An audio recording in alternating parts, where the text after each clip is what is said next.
continuité du mandat précédent, nous avons poursuivi notre progression aux élections avec un point d'orgue, 20,71% dans l'encadrement, obtenu lors des élections du dernier cycle de représentativité. La CFE-CGC est la seule organisation à avoir poursuivi sa progression tant en nombre de voix qu'en poids. Nous avons obtenu ces résultats grâce aux militants et adhérents de terrain.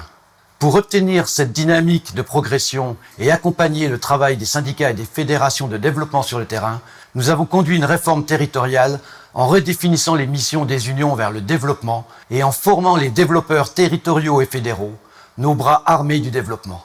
Nous avons également produit des outils, 4 guides thématiques et un classeur, pour équiper nos élus et leur permettre d'être efficaces.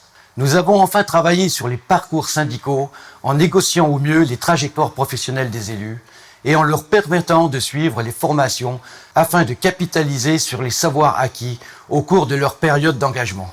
2 guides ont été produits sur le sujet des parcours syndicaux, un sur la négociation et un second sur les formations certifiantes et diplômantes.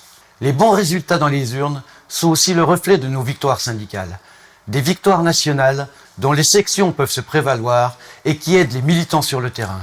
Comme par exemple, notre action pour faire en sorte que tous les salariés d'entreprise conservent leur droit de vote aux élections de représentants du personnel, ce qui n'était plus le cas dans le 3e collège.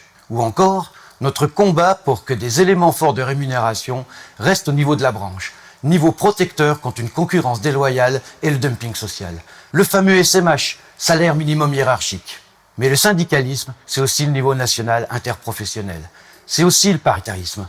Au cours de la mandature, une négociation importante a été conduite. À l'issue de celle-ci, 7 partenaires sur 8 ont trouvé un accord pour repenser, rénover la manière dont on négocie, ensemble, au plus haut niveau, et dont on gère, ensemble, les structures paritaires au bénéfice des salariés.